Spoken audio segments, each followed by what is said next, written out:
always reminding me that I'm not used to doing that kind of stuff. My brother told me a long time ago, and he's 14 years younger than me. He's also I just know we come down and take that degree here, so. You can just do something simple like walk up the Right. curb and It'll be fine. Yeah, I did that. All right, then I guess we'll go ahead and, a couple of minutes after the hour, we'll get started. We'd like to welcome everyone to this meeting of the Neighborhood and Community Development Standing Committee. Public comment is welcome. Anyone who wishes to speak on any item on the Standing Committee agenda may do so when that item is up for discussion.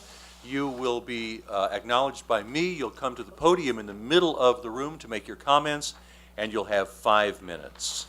For accurate recording purposes, we ask that everyone present please speak as directly as possible into a microphone.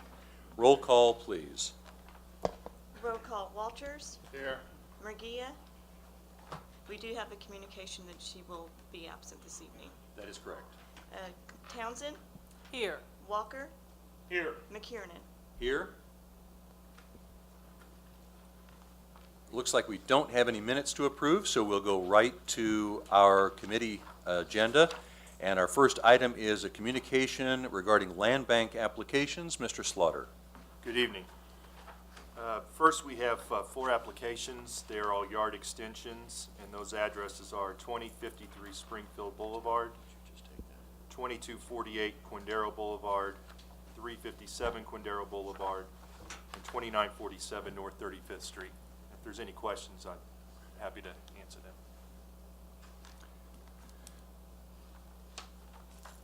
Any questions, any discussion on any of these properties?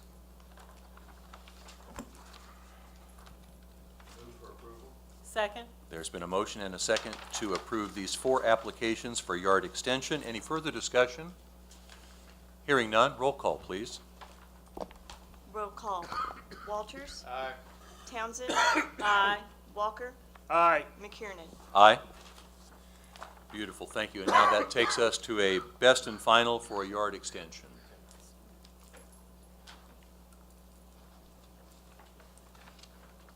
Yes, thank you. Next, we have a best and final for the addresses 3530 North 35th Street. If you look at the map,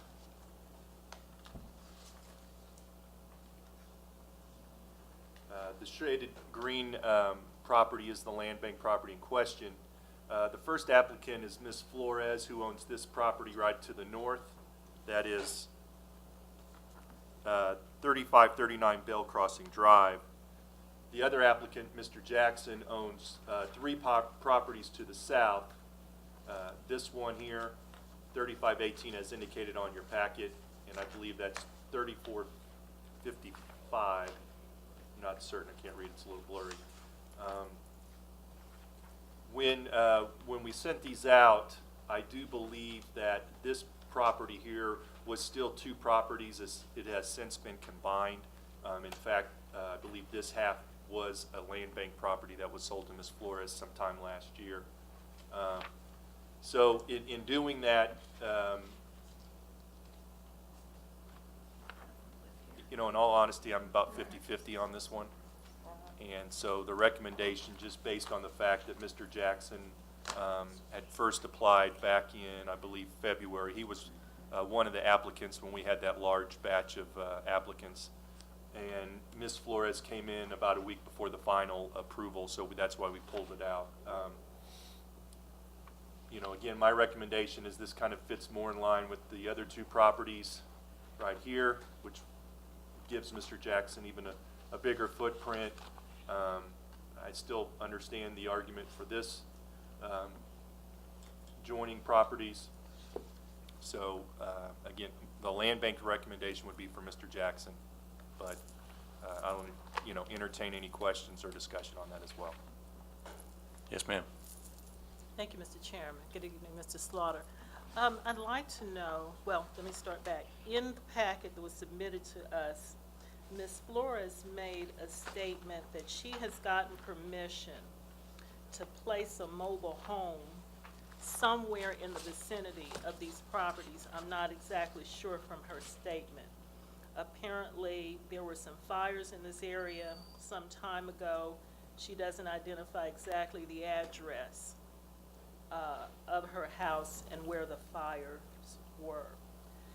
I'd like to hear from Ms. Flores, if she is here tonight, with regard to her intention to live on the property. My thought is, if she is going to purchase this property with the plan to live on it or place some residence on it, and the other applicant, Mr. Jackson, is not, notwithstanding the recommendation of the other committee, I would just as soon see the property go to someone who's going to reside on it. And that might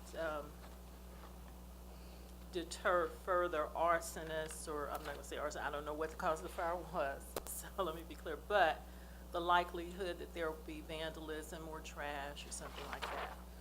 I will point out on Ms. Flores' property, the dots on these map indicate where an existing structure is, or at least was at some point. There is an existing house here. This dot here represents a barn, and Mr. Jackson's house does reside down on this parcel down here, very close to that property line. This is not a house. There is something here. In fact, it does kind of go here, but that's not a land bank issue at this time. So I just wanted to point that out, that even though there's a dot here representing the 3530, there is currently no structure, or maybe there was a small little shack. It's been a long time since I've been up in this area, so, but, so yeah, if Ms. Flores wants to put a mobile home, I believe it definitely would have to be on that property.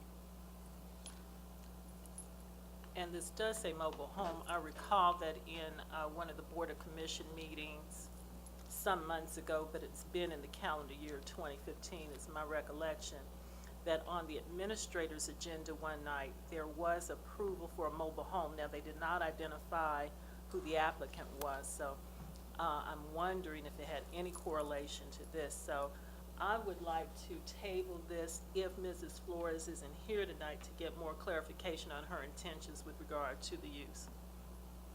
And also give Mr. Jackson an opportunity to comment as well. Commissioner Walker? What is the history on Mr. Jackson and his maintenance of the properties that he currently has? He currently has no outstanding violations for any code. What does he do on that property? Is it just vacant, or? It's a lot of the terrain up there. There's some wooded areas. There's some, I would describe it as maybe rugged terrain. I mean, I haven't inquired of what he's doing. I know there's a lot of property owners up there do have animals up there, like horses and stuff like that. So, Well, my concern, Commissioner Townsend, with the Flores application is that I would not be in favor of anything but a temporary mobile home if there's not realistically a means or she cannot demonstrate the ability to finance the construction of a new home on that site. I would rather it go to someone who is at least maintaining the property as opposed to having one of these mobile homes that go in temporarily and then somehow ends up being a permanent addition. So I would not oppose the motion to table it. If neither party cares enough to attend the meetings, I'm more inclined to give it to Mr. Jackson than Ms. Flores. And I agree, Commissioner. I think that request for the mobile home is only temporary because I too would not be in favor of that as a permanent residential structure. I was under the impression it was temporary for some specific purpose. So I think that just goes back to, I for one don't have enough information. So. Well, the problem is, once we approve this, and the deed transfers the property to her name, even if it's a temporary, if she then does not fulfill the commitment to build, then we have the problem of one, getting the trailer off of the property through court action, and then we have a deed, an another piece of property that, once again, will have to go to the land bank and be processed through it eventually. So I think more than, you know, her ability to get a trailer, she's gonna have to demonstrate, the application does not suggest, you know, her financial means one way or the other. I would wanna know that I'm only doing this because she is actually gonna build a house and has the ability to show us that she can build a house on that property, not some pie in the sky wish. I agree with that. Okay, I'll second your motion to table. Could I ask another question? Absolutely. So there seems to be quite a disparity between the offers of these two people. So could you explain a little bit more about why the recommendation is to give it to the low bidder as opposed to the high bidder? Generally, we don't have to accept a best and final based on price. And most of the time we don't. We basically try to get the best in use for it. Now, I will say that the offer that Ms. Flores has offered is the general $10 a square frontage foot offer. Mr. Jackson's is below that because he was part of that campaign back in January where we offered land bank property at $150. So I don't feel there's the need to ask him to increase his bid, nor would I expect to not offer the same kind of enticement to Ms. Flores. They wrote those offers on the form. You know, I didn't tell them what to write or how much to put on there. Now, she may think that by offering a higher bid, she neither know what the other has bid until maybe now. But that's why there's the disparaging bids. Well, I understand that, but I guess I'm trying to answer the question, why would we not get the highest price that we could get in the best interests of all the taxpayers of Wyandotte County? And there must be a reason. It's just been my experience. I mean, I agree with you 100%. Let's get the most we can. But I also, just from experience, know that some of this stuff, people are begging me to give it to them for free. And But there was an analysis of these two side by side, and when one offers 10 times what the other one does, but is turned down, I just am searching for an explanation. And the explanation I would give you is that there's more merit to what they're going to do with the property than what they would give us for it, if that makes any sense. Okay. Thank you. I've been asked to remind everybody to get close to the microphone. For whatever reason, we're not being picked up as well tonight as usual. So we have a motion and a second to table this matter until such time as effectively Ms. Flores and Mr. Jackson can be here to make a case. Yeah, there we go. Beautiful. Is there any further discussion on that motion? I would ask Mr. Slaughter to contact these individuals and emphasize the importance of them if they want the property to be here at the next committee meeting to answer the kinds of questions we've raised. Sure. In that case, we'll have a roll call on that. Roll call: Walters, Aye. Townsend, Aye. Walker, Aye. McKiernan. Aye. We'll look forward to that at our next meeting. Hopefully we can arrange it by then. And then, Mr. Slaughter, you have a third item from Land Bank. Yes, and you know, this doesn't have to be a lengthy discussion, but you know, we have generally at this time of the year brought forth recommendations about our hold areas. And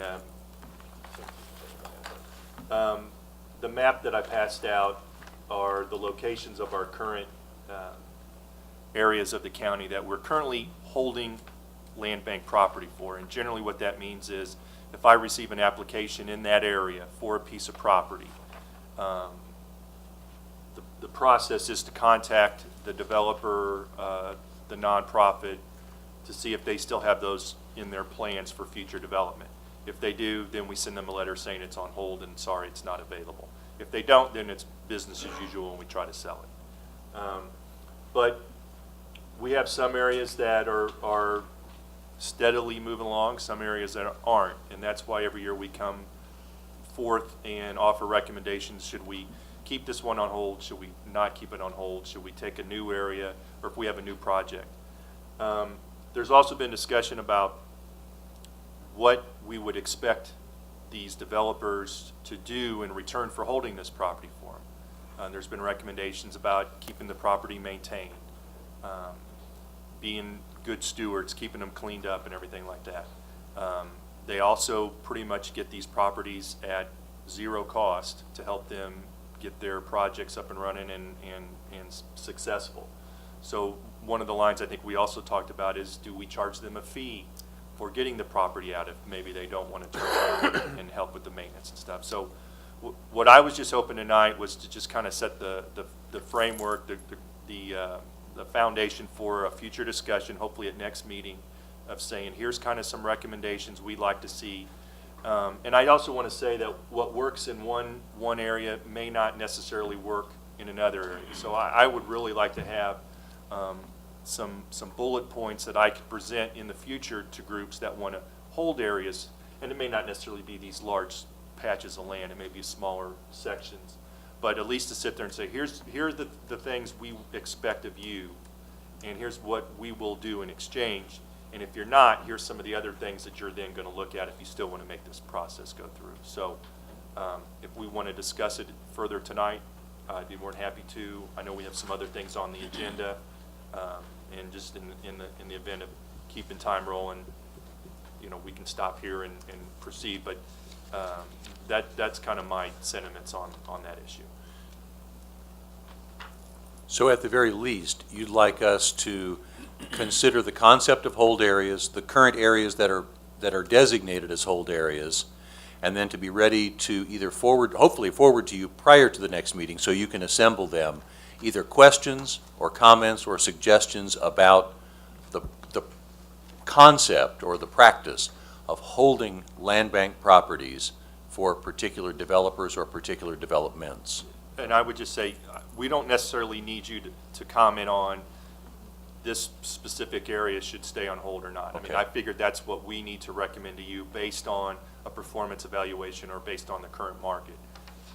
But if there's things that you feel that need to be at the table during those discussions, I would be interested in seeing that, and I'll compile some information, some recommendations from us, and then we can have a good hearty discussion.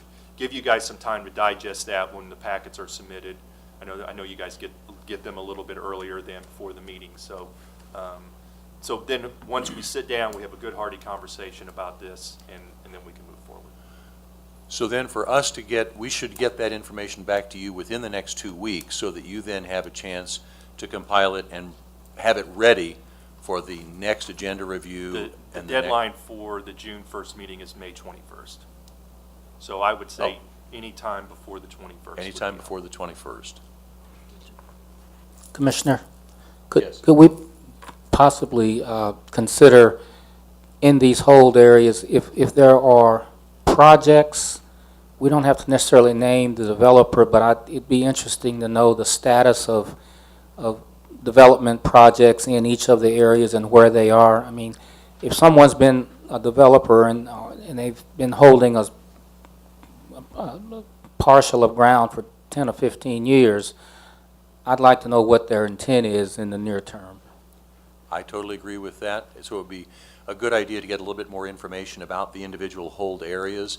We've always talked about right of first refusal, that whoever it's on hold for would have the right to say, no, we have a plan for that. I'd like to see a time limit on that.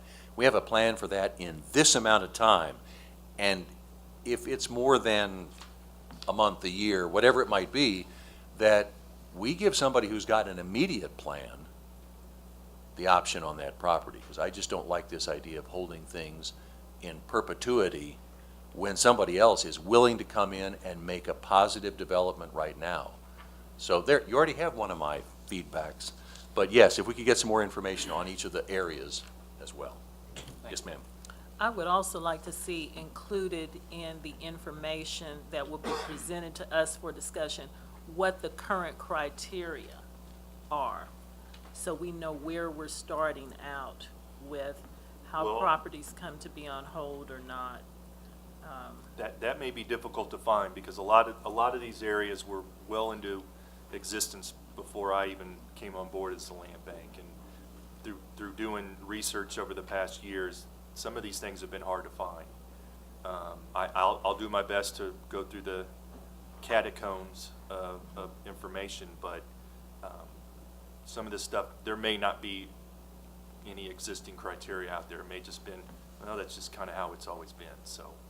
Okay. Well, whatever it is, so we'll know where we're starting from, and I meant generally, not area by area, but just so we kind of know. What I where can we're find, I'll starting kind of list out as Okay. some of the, here's, yeah, some. I can tell you back years ago in my other life, these things came about because someone of influence from that area or a neighborhood group in that area came in and basically, in order to protect that particular neighborhood from the development they did not want, they asked for these to be set aside. The criteria was pretty much, I don't ever recall legal, I could be wrong, and if I am, Jody and Kenny will find it and show it, but I don't recall there being an A, B, C, D criteria. It was pretty much, you know, St. Peter's Waterway, for example. CHWC was gonna buy, we held all these properties and gave them all these properties to redevelop because that's where their area was. And as I recall, we ended up taking a bunch of them back because they ran out of money. Douglas Sumner, a very active neighborhood group, and have done much in that area.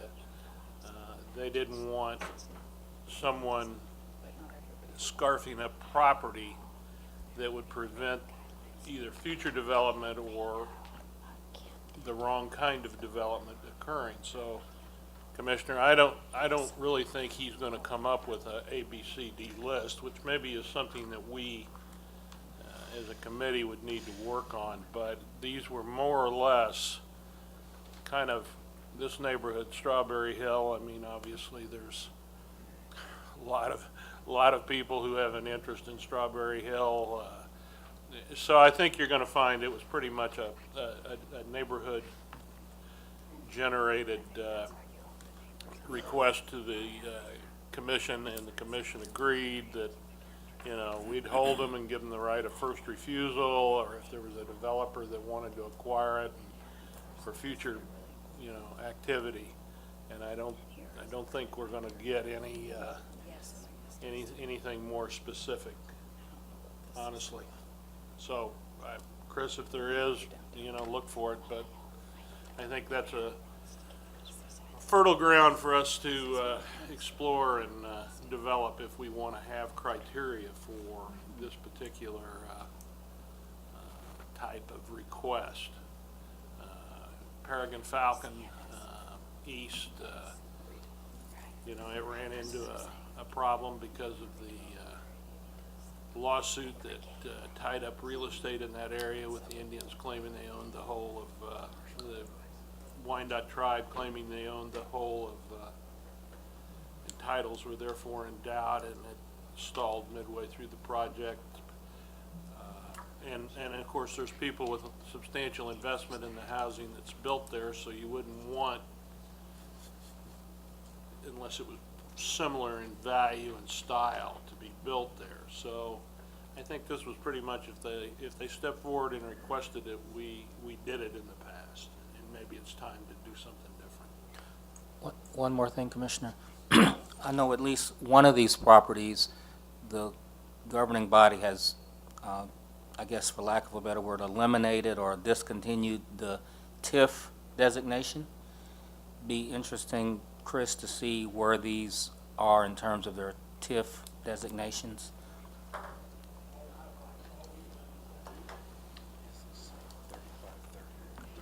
All right, so any further feedback goes back to Mr. Slaughter by the 21st. He will compile that. He will look for documentation, if it exists, that guided the development of some of these, bring all that back to us at our, I guess it'll be the 1st of June, June 1st, Standing Committee meeting, and we will continue this discussion then. Thank you. Fantastic, thank you. We do have one more item on tonight's agenda, and this is an item that is for discussion or for presentation only. Just to set the stage, you know, we have had several continuing discussions about efforts from the Neighborhood Resource Center and our Code Enforcement Division to effectively, well, one of the measurable goals we've set is write more code violations, but also to increase our ability to successfully resolve them. So we had the administrative citation that was brought a couple of months ago that we discussed and then voted on. About 2 meetings ago, we had a discussion about what we might be able to do to become maybe a little more aggressive in terms of those people who are chronic or habitual violators of the codes and whose properties are a continual blighting influence on the neighborhoods in which they exist. At our last meeting, Mr. Moore brought forward some information about eminent domain and the ability to condemn as a part of the continuing discussion of what can we do to stop these properties from sliding to, and that brings us to today, from sliding to demolition. And so after our last meeting, Greg Talkin and Aaron Downing thought it might be a good idea for them to give us a presentation about our existing demolition program. This is where we would love buildings not to end up, but we are not 100% successful on that, and unfortunately we do demolish on an annual basis a large number of structures. And so they're just going to give us some background information on how that process works so that we can incorporate that in our future discussions. Thank you, Commissioner. Is this on? It is, but it doesn't seem very loud tonight like it usually does. Okay, I'll try to talk louder. Well, thank you for having us this evening. Appreciate the time and opportunity to give kind of an overview over our demolition program. As you mentioned, the last standing committee, there was a presentation on eminent domain, and after reviewing that through the video, noticed that there were several questions, so we were hoping that we could answer maybe some of those questions that are out there. The unfit process that we currently have is an ordinance that's on our books, and it parallels a state statute. We use this ordinance twofold. One is up front, we use it as a code enforcement process to try to hold ownership or parties of interest to repair their property by bringing them in and holding a hearing and trying to find out what the resources are and their plans and trying to hold them accountable to take care of the problem. Just because a property is unfit in this situation does not mean that it meets the demolition criteria. Currently, there's about 1,400 structures on the unfit list for the code enforcement unfit list. On the demolition program, basically, these properties have went through the codes process. All of them are tagged unfit in the code enforcement definition. But to get in the demolition program, they have to meet a specific criteria, a financial economic criteria, which I'll touch on the next slide. And no owner or no financial resources to remedy the problem. Generally, when they're in the demo, majority of them we can't find ownership, and then the ownership we can find generally doesn't have the funding or the resources to take care of the problem. We currently have 252 structures on the demolition list. Out of that, 226 are residential in nature, meaning 1 or 2 family, not apartments. 26 commercial. If there was an apartment, that would be listed as commercial. The commercials vary in size and previous use, so the cost of raising those sometimes significantly differ from the residential. On average, we get 4 to 6 structures referred every week.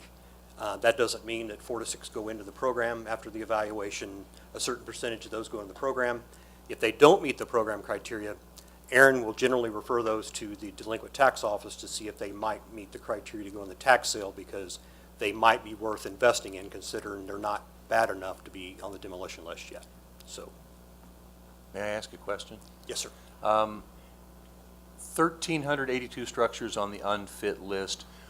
Roughly what percentage of structures that are posted as unfit reverse that at some point in time? That sticker is taken down, the violations are addressed, and the structure is back to habitable status? Well, it's going to be a difficult one to answer. The reason is because a lot of those properties sit on the list, and some of them eventually trickle down to the 252 in the demolition. A number of them, though, are a simple unfit. That means that it may be the fact that people are living in the house and they don't have water on, meaning they don't have sanitation for washing their hands and flushing the toilet. Those usually get remedied.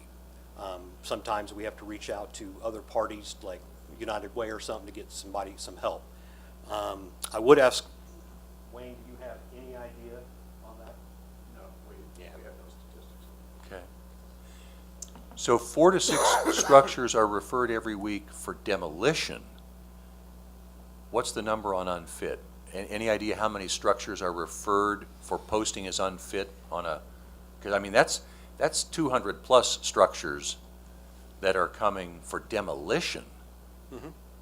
Further up the food chain, what is it on unfit? Do we know? Well, I don't know what the average is, but the fact of the matter is most properties that get tagged unfit, placarded unfit, there's basically a 10-day process before they officially become unfit. That occurs after the hearing. I would say 90 to 95% of those eventually get the official tag of unfit after the hearing. But once again, as far as the numbers that get remedied compared to the numbers that get referred to demo or the numbers that sit out there and don't get repaired because they don't meet demo criteria, we don't have good data. Okay. All right, thank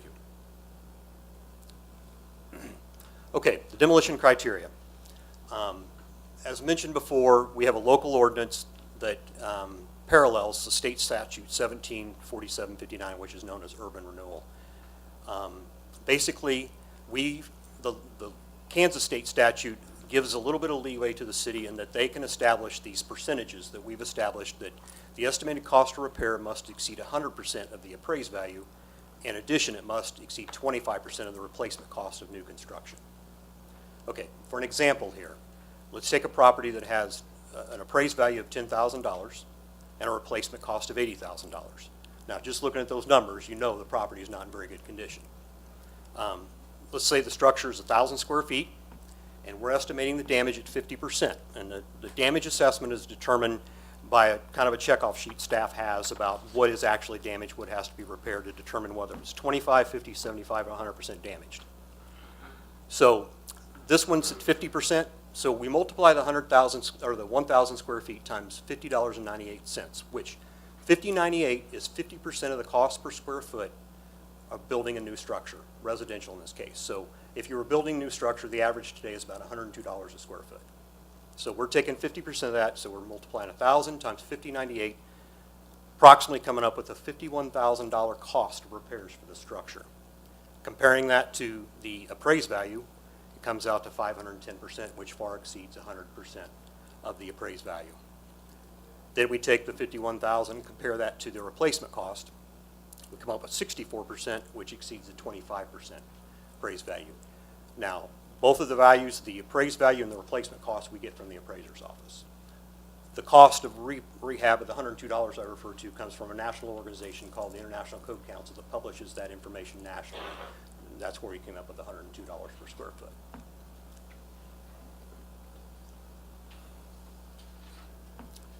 Now, the demolition process itself. I think there was a lot of questions about the time frame it takes for the process, and we'll do our best to try to add some insight, although it can still be very confusing.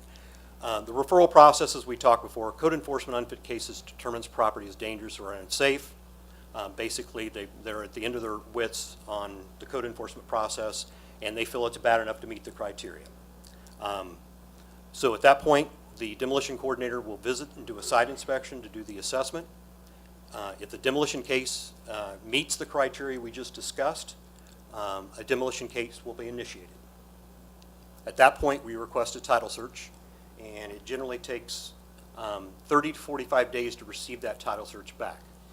Now, currently, the Delinquent Property Tax Office does our title searches for us, so depending on when we request those title searches, they may be knee-deep in a tax sale process of doing research for that, so that time frame can vary. If we hit one of the times when they're not doing a tax sale or they're in the backside of a tax sale, we can get it rather quick. Otherwise, sometimes we have to wait a little bit longer. Once we have the title search, we schedule a hearing, which is called the complaint hearing. We notify all parties with an interest that is identified in that title search, and we schedule the hearing. We mail to all the parties by registered mail. We publish in the Wyandotte County Echo, and we post a notice on the structure. After that hearing, either an order is filed, or if we have somebody appear that appears to have some type of a plan that is going to remedy the problem, and they're not somebody that consistently is visiting us and have set a track record of not performing, then we will go ahead and file the order of demolition. After that order is filed, we have to wait by law 30 days. That gives the owner actually still a chance to take care of the problem, or they can file an appeal. At this point, the order is filed. We're 30 days past, no appeal, and no presence of the owner making any efforts. We start requesting utility disconnects.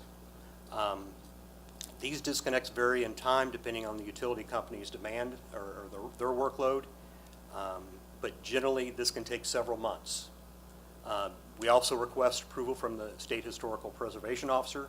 This is a requirement because of our use of CDBG funds, so we have to request every property go through this. 9 times out of 10 or 98 times out of 100, we never have an issue with this review. Occasionally we do. But we generally receive that approval or denial within 2 weeks. We also then start the asbestos and environmental inspection. We send a third-party certified asbestos inspector out to do an inspection. The report is submitted to identify the asbestos-containing material and household hazardous waste, such as fluorescent tubes, oil, pesticides, etc. Those reports generally come back to us in 30 days. At that point, provided there's no other legal implications that somebody's filed something on us to restrain us, but generally the holding point at this point is funding. If we're later in the year and we're at this point, we're out of funds, we've completed the legal process, we've got to wait for the next year's funding to get in place. Once we do have funding in place, staff goes to the site, prepares some specific specifications tailored to that property, trying to make it look a little bit decent when it's done. And then we submit that bid out to contractors, and once we get the bids back, the low bidders award the contract, and they have 60 days by contract to complete that demolition. There are a few variations in this demolition process.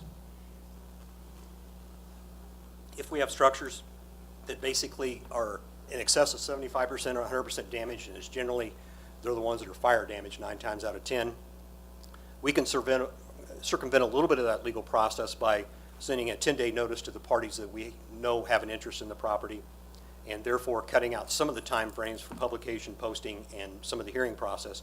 But in that notice, they still are given an opportunity to contact us for a hearing. This just cuts time off, and this can get the process down to around 3 to 6 months of getting those properties disposed of, provided funding's in place at the end when we get there. We also have signed authorization, and that's where we have ownership or parties that have an interest in the property that come forward, don't have the means.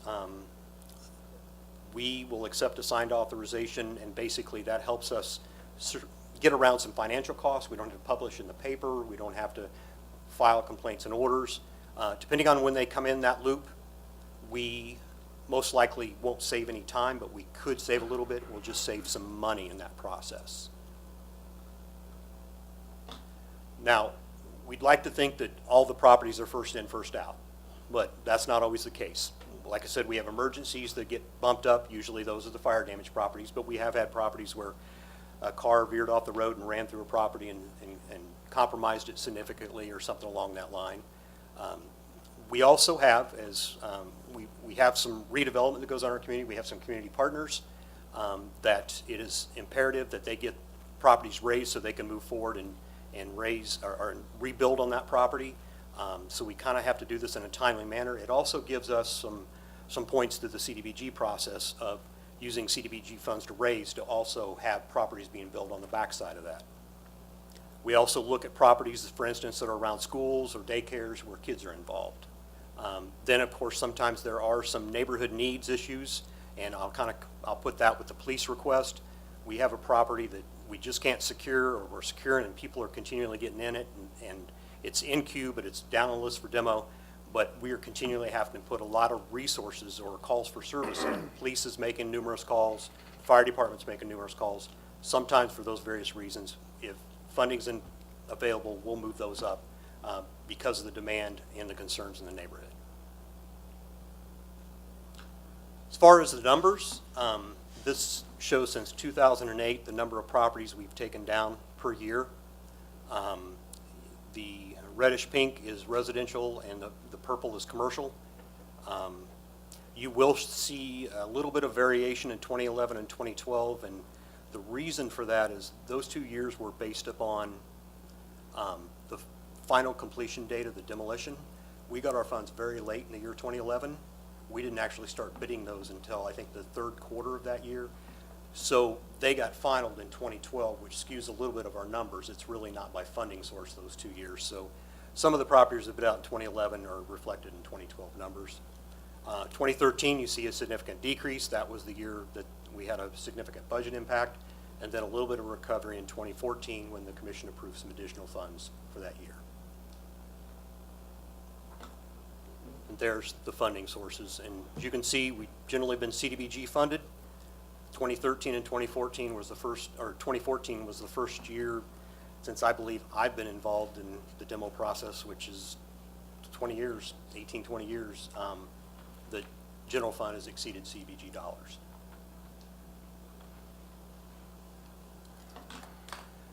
Average cost per demolition. As you can see, the residential has been somewhat stable across the board, ranging probably around $7,000 to $8,000. It has creeped up a little bit in 2014.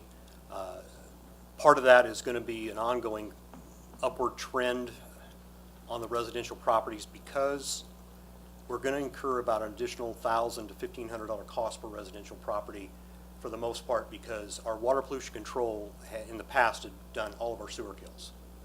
Well, now with what they're taxed with a lot of the consent decree and meeting the stormwater issues as well as meeting some resource requirements of some of these sewers are 30 foot deep and they don't have the equipment to not only shore the holes but also to dig down. Pretty much with the resource issue, we're going to be including the sewer kill in our budget, each bid specifically. So we're already starting to see that in 2014, but it will continue in future years too. The other thing I'd note is, of course, you see the average cost of commercial, and of course that's just the nature of commercial. The commercial demolition job that we do could be a small corner grocery store that's less than a residential structure as compared to the large theater we just took down in Minnesota last year, which cost 2014 to spike significantly. So those vary highly in cost across the board. That's it. Speaking of funding, it was once suggested to me that at any given time, we have the funding to demolish about 25% of the structures that are eligible or in queue for demolition. How close is that to accurate? Well, I think if we look, there's 252 on the list now, and we've been probably averaging around 80 to 85 a year. So pretty accurate. Pretty accurate. So to me, this just illustrates, I'd love for you to have fun, Aaron, tearing down buildings, but we have got to find a way to stop these before they slide all the way to demolition. We cannot afford, either in terms of neighborhood blight or in terms of money in the UG, we can't afford to tear down this many houses every year. So this is great information, but I think what it does is it really gives us a further incentive to stop these houses before they get to the point where they have to be demolished, especially given the time lag that can occur. What, 8 months to 4 years, it said there? Yeah. With that kind of time lag, we can't have that many need to be demolished structures sitting in our neighborhoods and kind of further pulling everything down. So I think this is real good incentive for us to work even harder, to work with Mr. Wilson, to work with yourself, to work with all the rest of your staff on finding strategies that stop this slide earlier on. Any other comments or discussion or questions?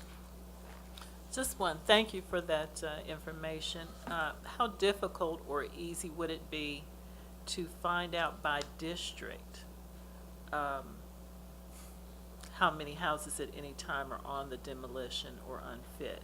Is that something that you normally? Aaron can Have access read to. those off real quick. In District 1, we have currently 115 structures in the demo list. In In District 2, we have 33. District 3, we have 18. District 4, we have 67. District 5, we have 3. District 6, we have 11. District 7, we have 2. And District 8, we have 5. Thank you. So that wasn't very hard at all. Thank you. You're welcome. You know, and maybe I'd be the only one who'd be interested, and of course, these are numbers that I've already asked both of you for. In addition to the houses that are on the demo list, the number that have been posted as unfit, I think is another interesting number that may give us, and you were able to give me the locations of those, and so I've been mapping those in my district, and again, looking for factors that compound that problem, or looking for areas where there's a concentration, or looking for areas where there's not, and trying to learn what we can from analyzing those data in that way.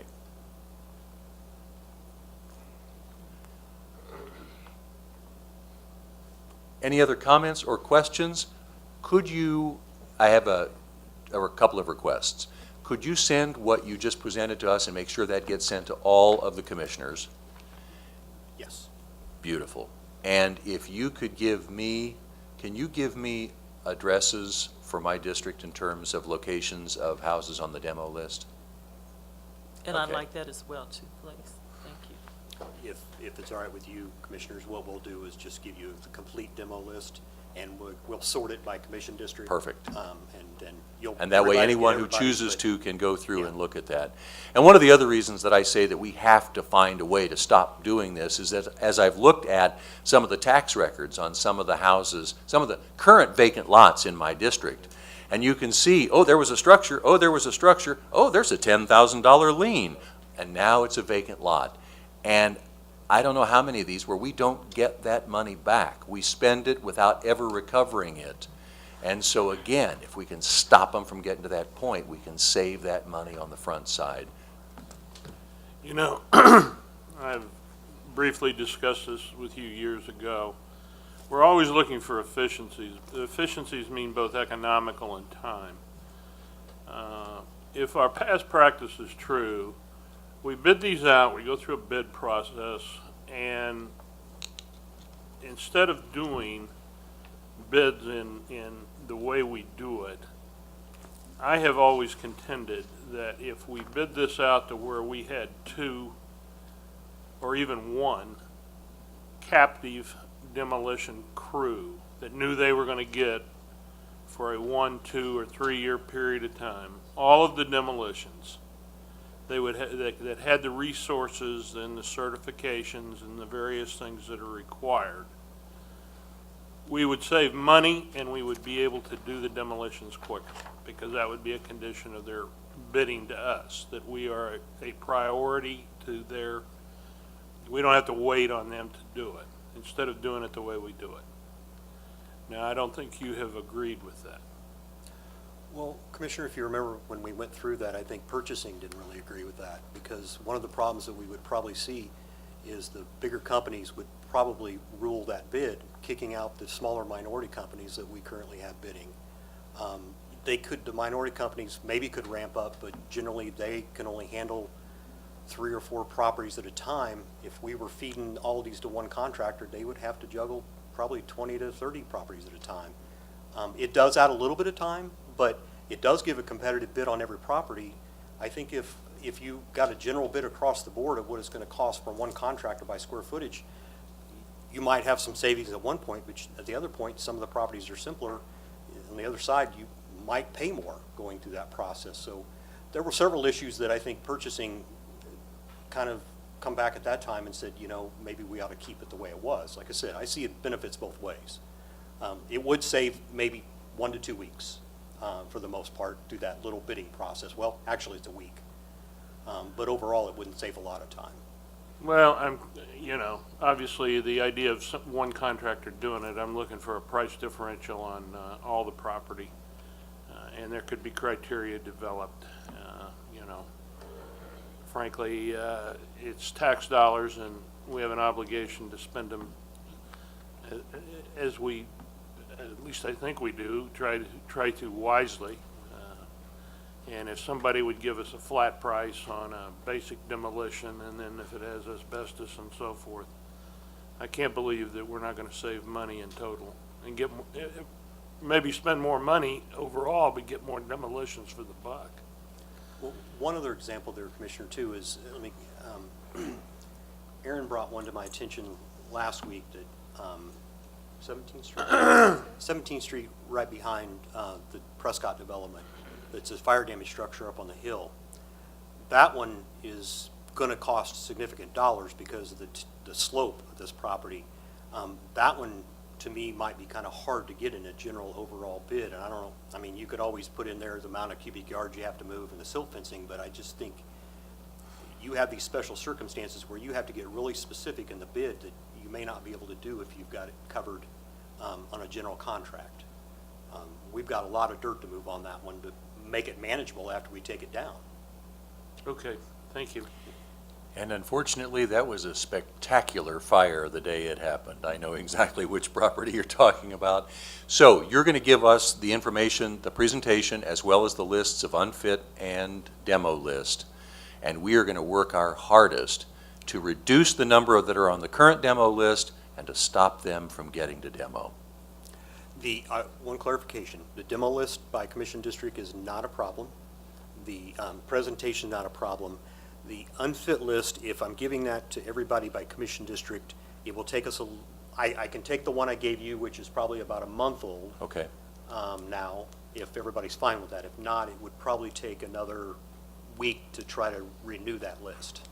I think as far as I'm concerned, that list, even aged a little bit, is better than nothing. Okay. Fantastic. Thank you so much. That is, if I can read my agenda correctly, that is the last item that we have on the Neighborhood and Community Development agenda. We will consider this meeting adjourned. We will take 5 minutes to switch over for Economic Development and Finance.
It's been 5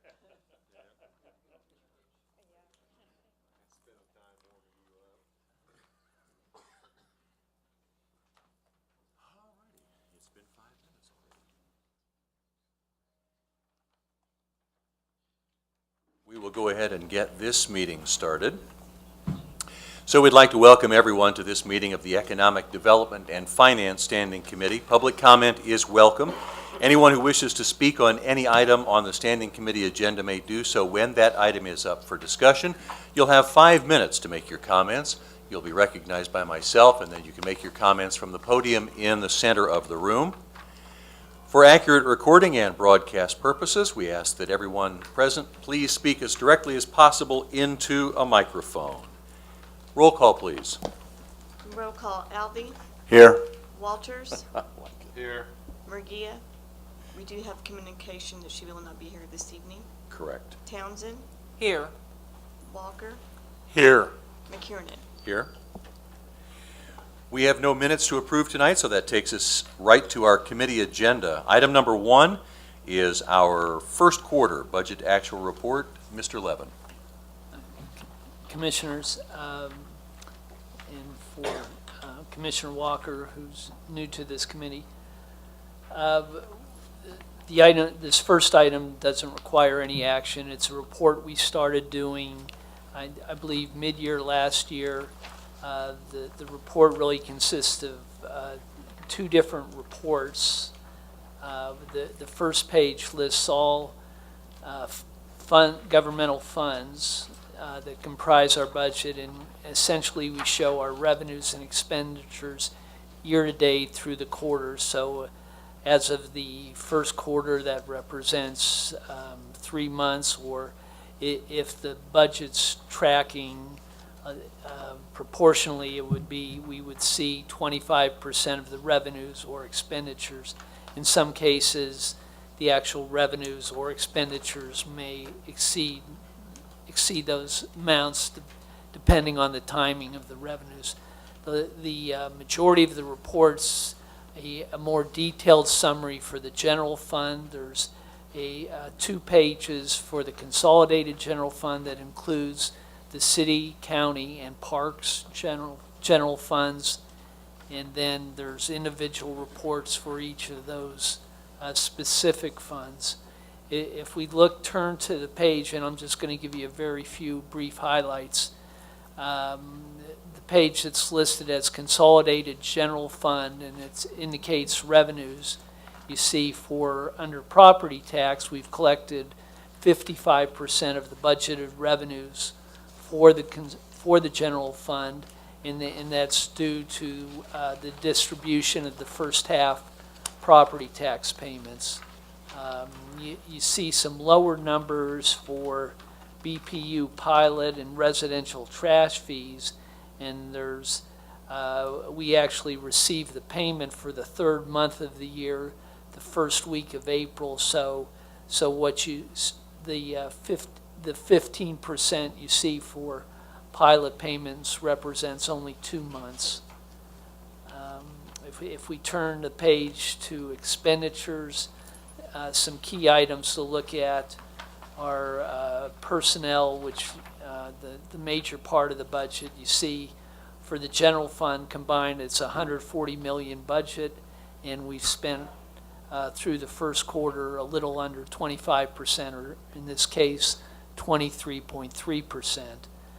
Under the next broad category, contractual services, you see some numbers that are significantly above 25%, and that's really attributed to, on our contracts, we'll enter into those contracts or we'll encumber the funds at the beginning of the year. So we may not have spent them, but they're encumbered, so they show as an actual expenditure to date.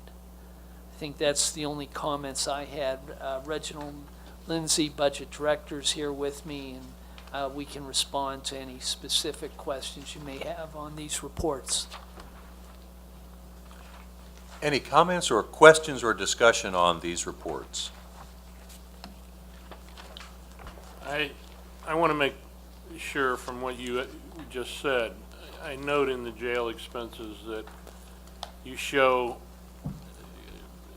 about 2,300,000 for external housing, farm outs, and that you show 1.5 million as an expended. Is that because it is encumbered and has not actually been spent, or are we that close before mid-year of busting this budget?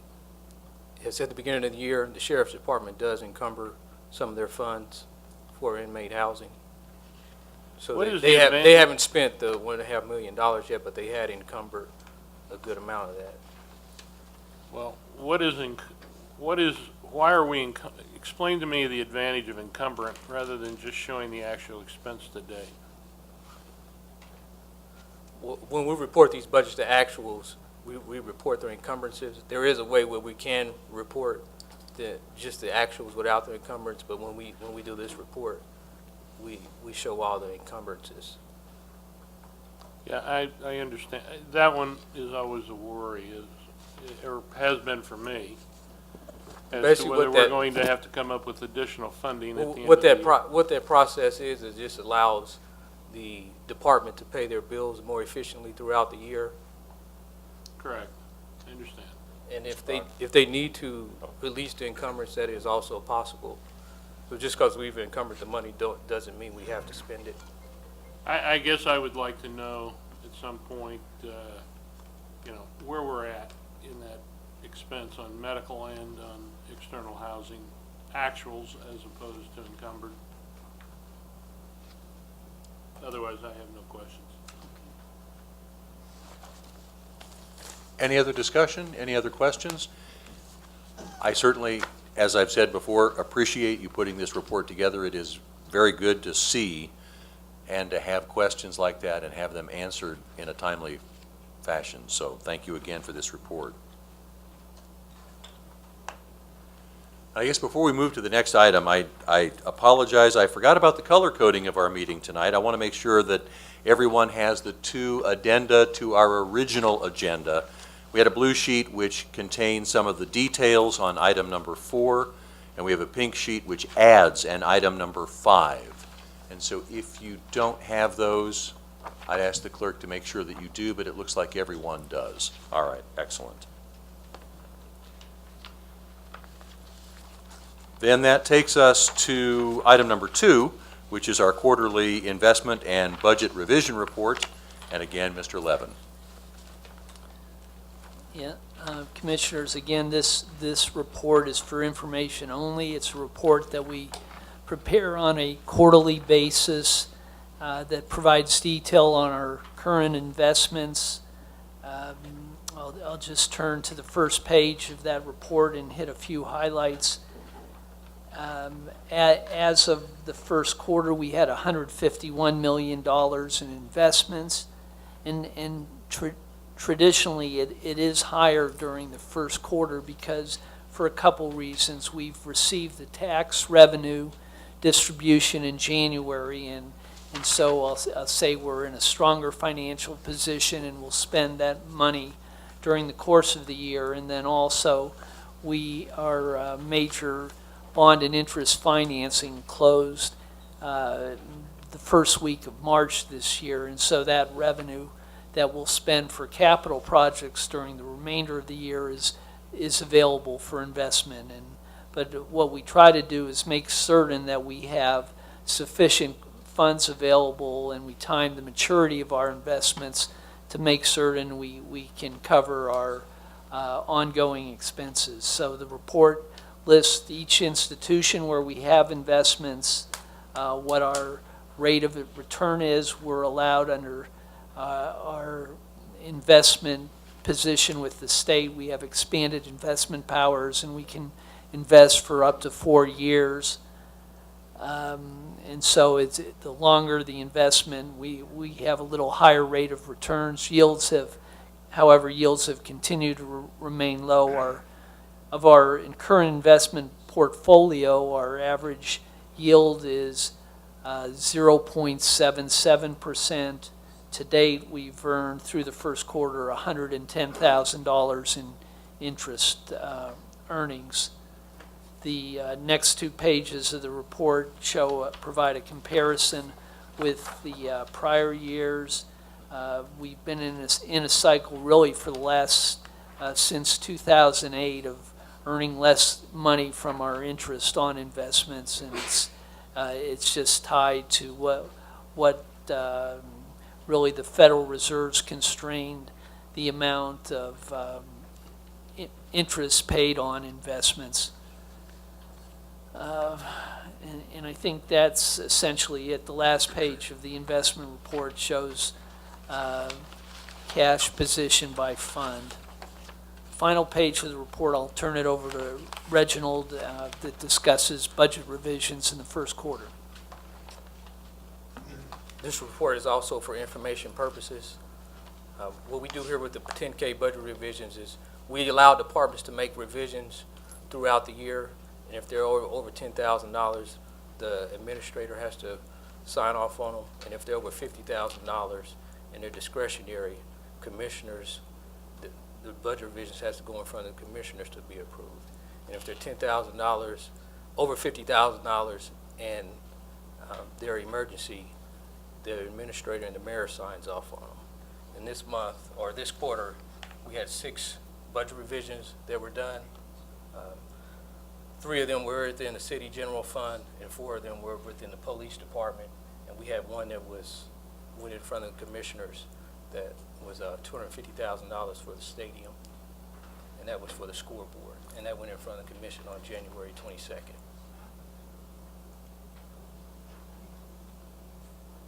Thank you. Any comments or discussion or questions about the investment report or the budget revision report?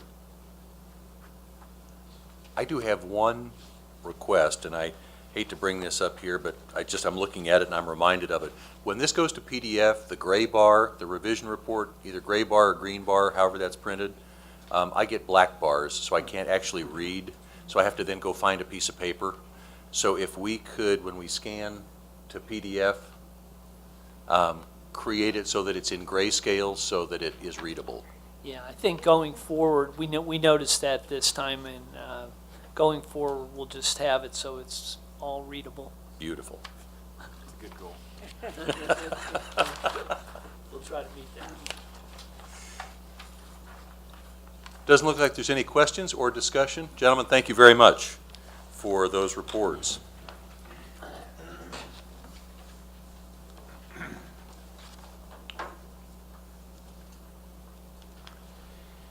That brings us to item number 3, which is a resolution to issue IRBs for Kansas Avenue LLC. Mr. Marlon Goff will be presenting this on behalf of Economic Development.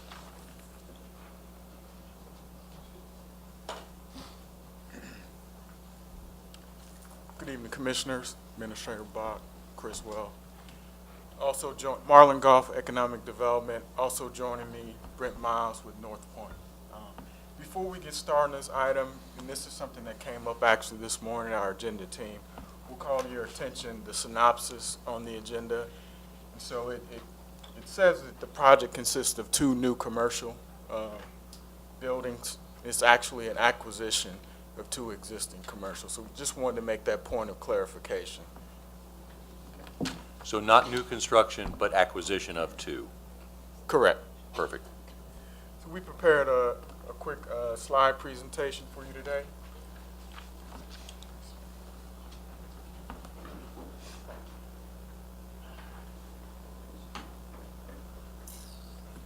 All right. So I'll call to your attention this aerial image for the proposed site. So looking south from this vantage point, you'll see the intersection of Kansas Avenue and South 51st Street illustrated. And so this corridor, along this the proposed site, see the Burlington Northern Railroad there to the south, leading into the residential Turner neighborhood section of the city. This is an additional image kind of zoomed in where you can actually see the current site conditions, and in particular, the 3 parcels that will make up this proposed project and the 2 commercial buildings, totaling 369,000 square feet. Thank you. Just for further reference, to the west is the Fleming Company property. So a project overview. So we referenced earlier that this is a resolution to use IRBs to finance the acquisition of this project. The bullet points below kind of gives you a quick snapshot of the project scope. A significant portion of this project is, acquisition of both the real property, but also some commercial equipment. Brent and his company is still negotiating or at least getting close to finalizing the terms with the new tenant for one of the vacant structures. And it's proposed to deliver approximately 50 new jobs with the average annual salary of around $36,000. So the objective that we approached in addition to issuing the IRBs is we've negotiated a fixed pilot structure. So in part, the previous slide where you saw the 3 separate parcels, they're acquiring this site from one single owner. And so we hope to accomplish one fixed payment for the 3 combined parcels. But a real important note in this structure is that pilot payment actually represents 100% of the tax payment that we anticipate will result from this new improvement project. In addition to that, it will also feature a 1.5% annual escalator, which again, we feel represents the gradual increase in value over time for a project of this nature. And then from the municipality and the other taxing entities, we feel like this is a good, reliable forecast of future revenues. And for the developer standpoint, it helps them on the pro forma and budgeting side to where they're hopefully not making any payments under protest. So as part of the Kansas law and the statute requirements for us to consider the pilot component, we're required to get a third-party cost-benefit analysis. And so typically for taxing entities who are going to consider incentive structure, you try to achieve a ratio of 1.3 or greater. So as you can see in this illustration, all of the taxing entities have certainly achieved that benchmark and some relatively healthy return on investments.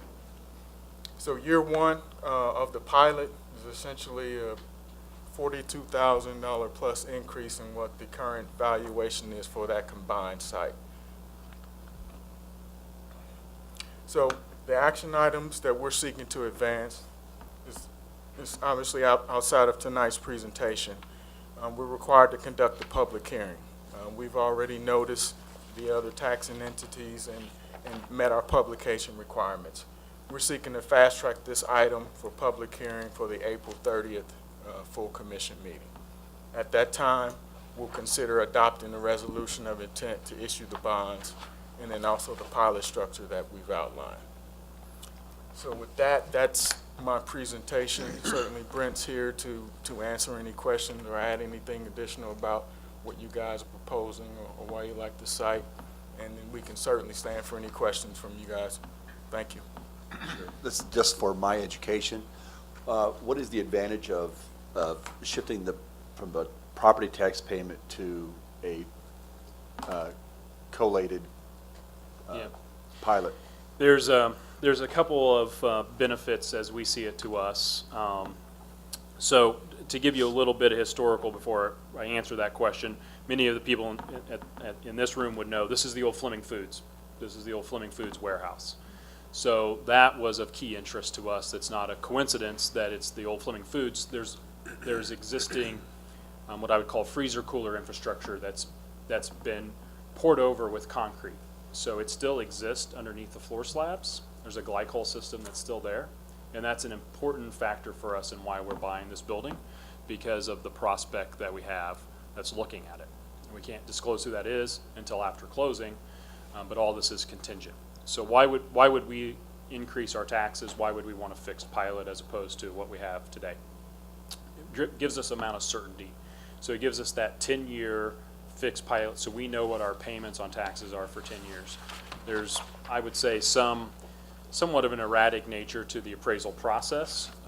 And so when we look at an investment, we could go to that prospect and say, we know your rent for the next 10 years. So that's already pre-negotiated in their lease. So we know what the taxes are, we know what the annual bumps are in the taxes, and we know what we obviously have in a lease rate to them. So we look at this, you'll notice the name of the applicant is MPIF2, that's North Point Industrial Fund. So we have a large fund that goes and buys buildings. We own, 5 million square feet in that fund.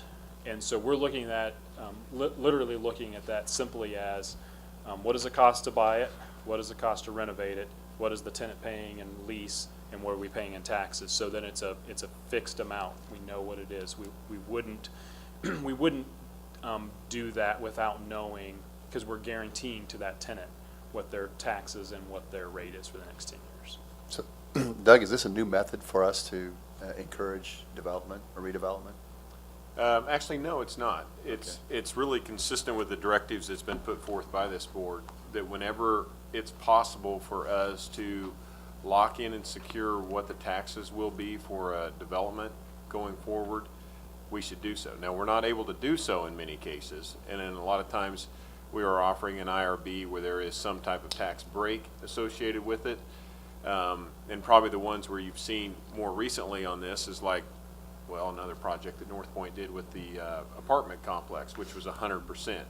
That enables us to come in, estimate what we think the taxes will be, and then we lock that in over a time period. So just as it offers them the certainty, it offers us the same certainty, and you all aren't dealing with me coming back telling you, well, we're trying to negotiate this with CODA, or taking their attorneys up to CODA to hire our attorneys and see who can do the best job convincing them the taxes should be higher, or the value should be higher or lower. This allows us to set it off when they're going through their valuation. We look at it out on the property, adjust it to what we think the real world market is. We know what the value of the property is today, and then building in some type of a COLA with it, I think makes it for a good formula for us to deal with as a community, because we know what we're getting, and as a developer they know as well. So for example, the floor is falling here. So we're gonna diamond cut the floor. So how would the appraiser view that? Well, we would say it's a repair. Without this fixed pilot, we'd be like Doug said, we'd be at CODA probably saying, well, that's a repair, a roof replacement. That's a repair, that shouldn't count, that shouldn't increase the value. In this case, we both know this is what our taxes are gonna be. You know what we're getting, we can't protest. Our tenant knows exactly what they're getting for the next 10 years, and it's safe and secure for them. And they are a Fortune 100 company. And so that's a big commitment from them to say, we know what we're getting, because we know what we're getting. So I guess your answer was, is it new, or your question was, it new? It's not new in the sense we're trying to stay in this directive all the time, and we've been working that way. It's tough to get all these done this way. Thank you. Yes, ma'am. Thank you. Good evening, Mr. Goff and Mr. Miles. Good to see you again. You said, Mr. Miles, that a Fortune 500 company is going to move in and occupy both buildings? So there's actually, as you can see, there's 3 parcels. There's actually 2 existing tenants there. The Fortune, I say 500, it's probably 100, it may even be Fortune 50, would occupy, if you can see on the screen where it says 237319. So that's, I don't know if Merlin, if you have a laser, but they're going to be occupying that space. It's basically the south end facing Kansas Avenue. The north end of that building is occupied by Comprehensive Logistics. They're a GM sequencer. And then the 2 parcels over on it's upside down, that's actually the east. That's SCI Surfaces. They're a stone countertop manufacturer. So we will absorb those as tenants.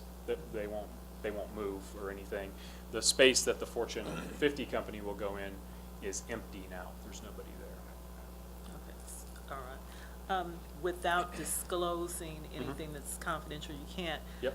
The summary mentions 50 new jobs. Can you say what types of jobs, generally speaking? Is it manufacturing? Is it what types? It's food production. Food production. Yep. So that's why this building is important to us, because it has that a glycol ring and the freezer cooler. What that means is that it has the infrastructure to hook an ammonia system up to, that we can turn it back into a freezer cooler building like Fleming used. And so those are rare.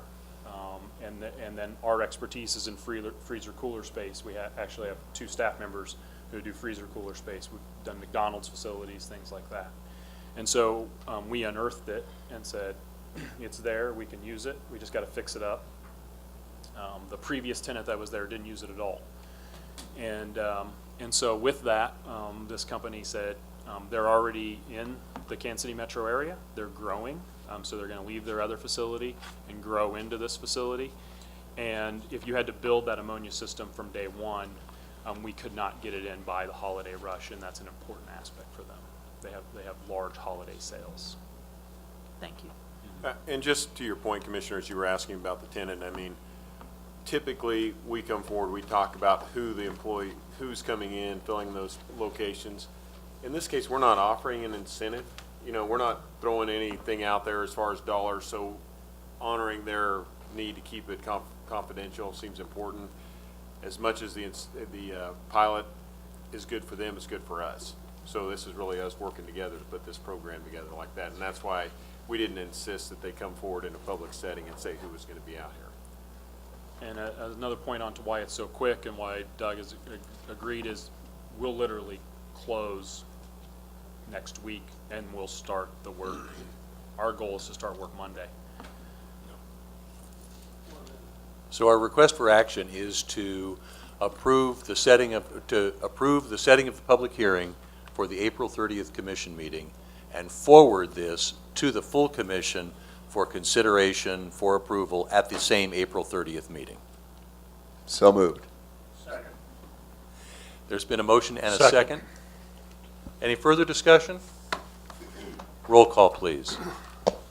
Roll call. Alvey? Aye. Walters? Aye. Townsend? Aye. Walker? Aye. McKiernan? Aye. Thank you very much. Thank you. Appreciate it. Forward to seeing you on the 30th. Okay.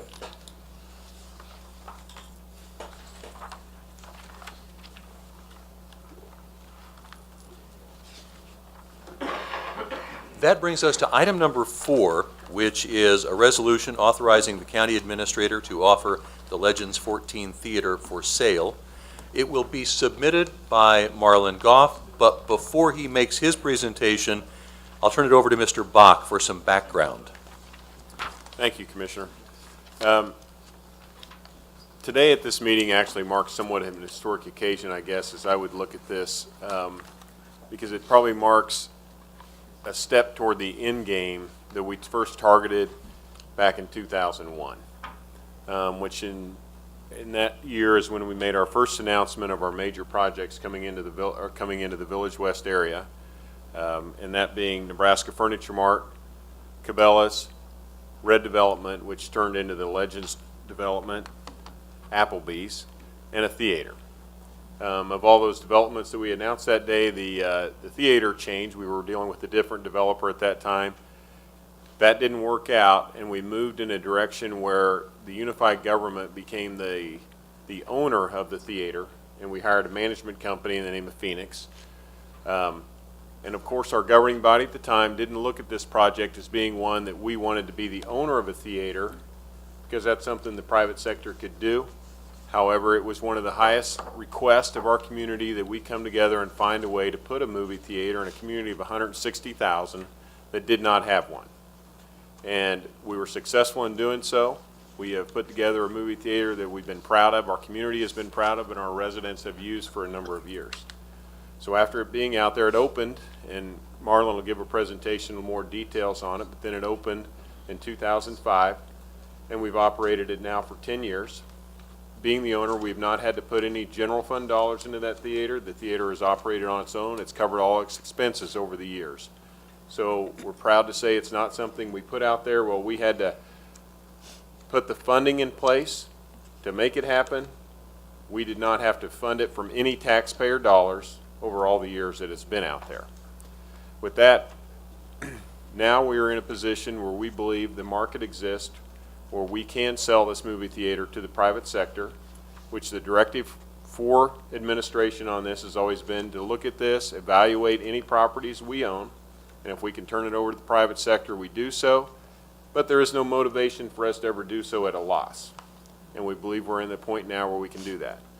And with that, I'd like to turn this over to Marlon Goff, who's going to go through and give a presentation on where we're at with the theater in a little more detail as we look for a recommendation to move forward with this deal. And I will say, what we're seeking from you is approval that would essentially give me the authority to go forward and execute the deal that we would have on the table tonight. So Marlon, I'll give it to you. Thanks, Doug.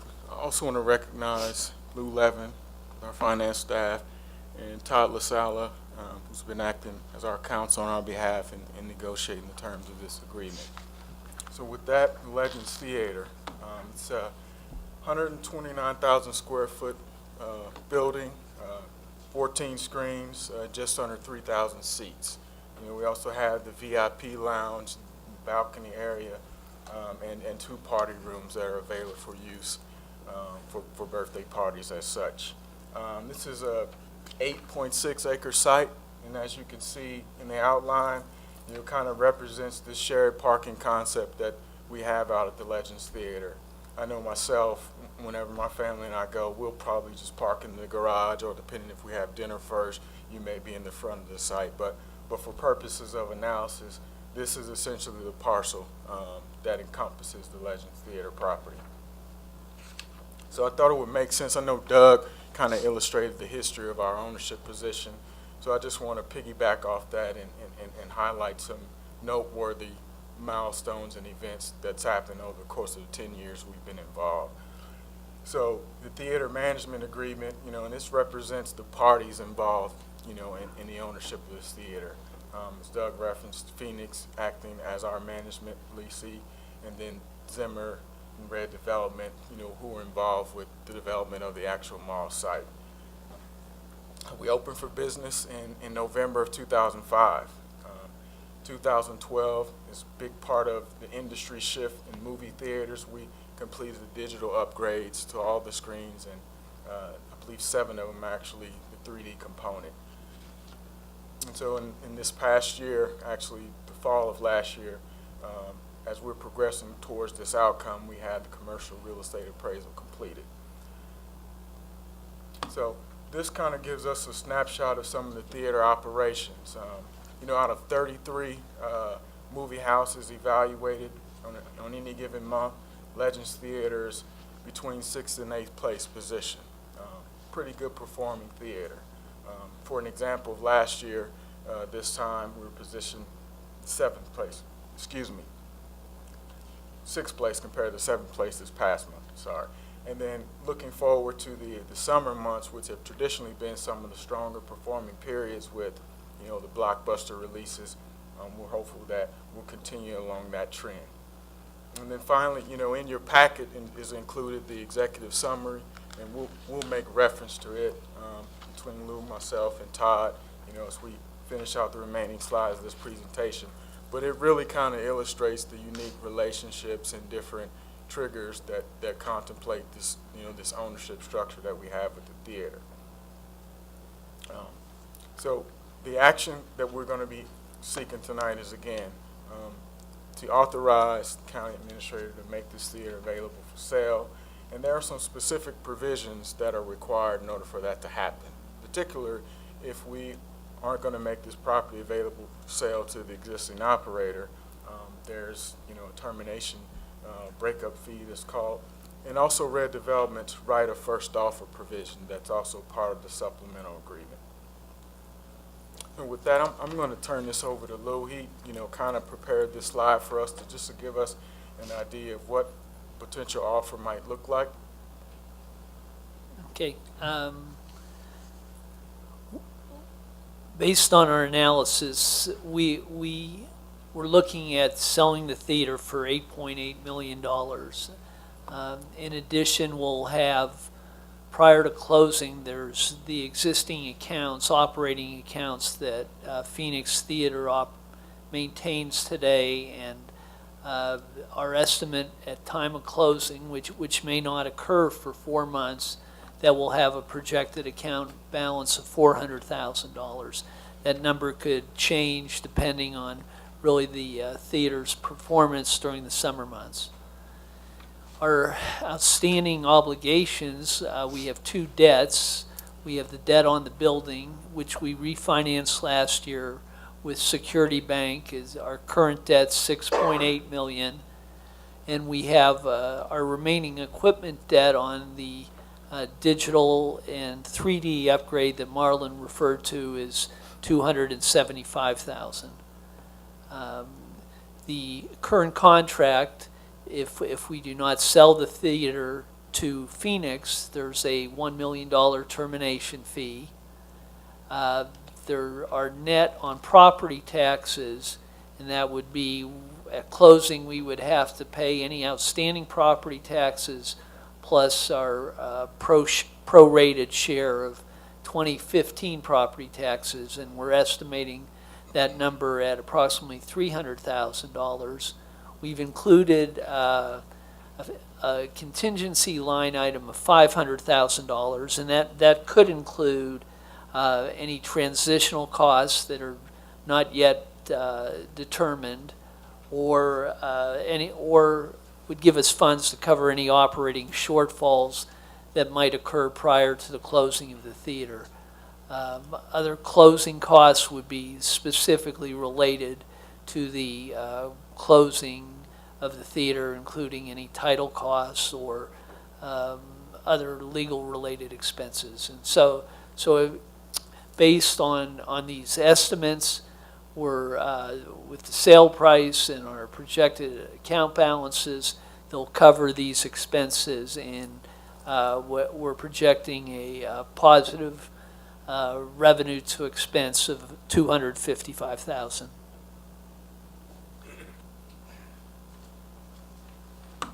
Thanks, Lou. So again, this brings us back to the action item. This is another project that we're again requesting fast track to the April 30th commission meeting. And the action item is to adopt the resolution, authorizing the county administrator the ability to make the theater available under the terms of the supplemental agreement and execute that purchase contract based on the terms that Lou illustrated in the previous slide. Todd's available to review the executive summary and the contract. Sure. I would just cover a couple of points very quickly.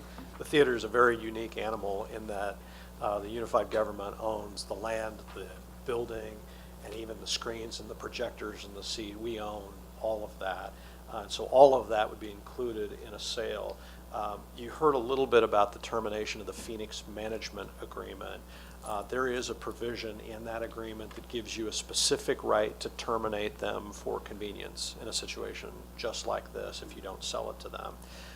As you heard Lou say, there is $1 million breakup fee that we pay to terminate Phoenix, and it takes a very long time to do it. It's a 120-day notice period. Within that period of time, Phoenix has the first 30 days of that window to give us estimates about those transitional costs that Lou talked about. And then 45 days after we get those transitional costs from Phoenix, the UG can decide to go forward with the termination at the end of the 120 days, or to rescind the termination if we decide we want to call that off. So that's the way that provision operates. Things we also are talking about that you would want in your purchase agreement if you were to sell, it would be an as-is, where-is sale. You wouldn't make a lot of representations and warranties. You'd give someone a long period of time to come in, kick the tires, do their due diligence, such that when you closed, they would take it as is. And then finally, I'd say a word or two about this supplemental agreement that exists. It's also a unique animal. It was really crafted back in 2004 to deal with the common area maintenance expenses that the theater would be subject to, and our relationship with the Legends and Red development. The UG got kind of a break on its CAM expenses with Red, so we negotiated this agreement to deal with that reduced CAM that we would pay. We also, in exchange for that, made some arrangements with Red because this theater sits right in the middle of the shopping center. And so Red was very naturally concerned if we were ever going to change the use of the theater to something else or sell it to another operator, they wanted to know about that when it happened. So within this document, there exists a right of first offer. If we're going to go out and sell the theater to a third party other than Phoenix, Red would have an opportunity to come in and make an offer based on the terms and conditions we would identify, in which case we would sell that theater to Red. They have a right of first refusal, which is an even stronger right if we were to ever change the use to something other than a movie theater, but that's not really what's on the table at this time. It's anticipated that a theater that performs like this will stay an operating movie theater. So that's just a word or two about what exists in your executive summary, but I'd be happy to dive deeper or answer any questions.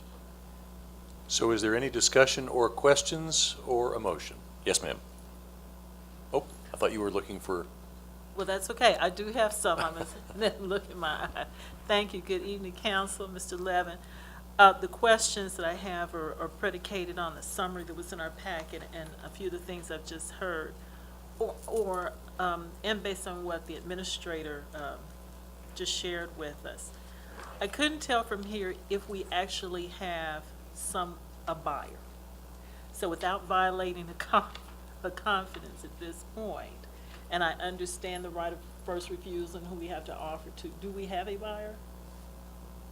Well, I think our step now is we will offer the theater to the owner, or Red, or the owner of KKR, the owners of the Village, or the Legend Shopping Center.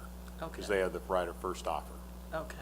Well, I noticed it seemed as though some of the time frames were pretty specific, so I was just wondering about that. Do we anticipate, and Mr. LaSalle talked about that, and the administrator mentioned what having a theater meant to this community, that we will put any type of, well, I don't know if we could legally, restriction on this, or that at least this had to continue as a theater for a certain amount of time or on certain conditions? You could deed restrict the theater such that it stayed a theater. I don't think we've had a lot of conversation about that, but it is possible to do that. And frankly, this supplemental agreement will survive such that if the use is going to change, Red would have a hand in that since it sits in the middle of their shopping center. Okay. And that's not something I thought about until I heard the administrator's preamble and what having a first-rate theater meant to the community. So if we're not going to own it anymore, I would hate to see that if it was sold that sometime in the near future, it no longer operates that way. So I would like to see at least that considered or talked about. With respect to this termination fee, if Phoenix were the purchaser, the termination fee does not apply. That's correct. What happens if these transaction fees exceed $1 million? Was the $1 million to offset, as it says here, some of those transaction fees? Where are we? No, that's the transaction fees would be, if you sold to someone other than Phoenix, the transaction fees would be on top of the $1 million. It would be in addition to. Okay.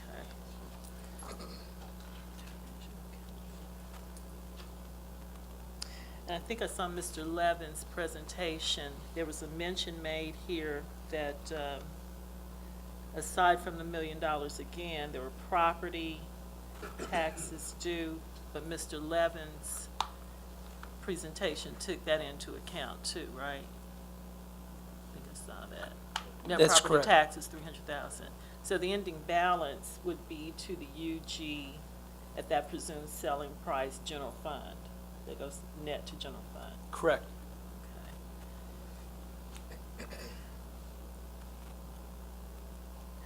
Okay. Any additional transaction fees, is that anticipated in the other contingency obligation estimate? That's what that is? Yes. Thank you. Thank you. Any other comments or questions? The request for action is to approve a resolution authorizing the county administrator to offer the theater for sale. So move. Second. There's been a motion and a second to approve the resolution. Any further discussion? Hearing none, roll call, please. Roll call. Alvey, Aye. Walters, Aye. Townsend, Aye. Walker, Aye. McKiernan. Aye. Gentlemen, thank you very much.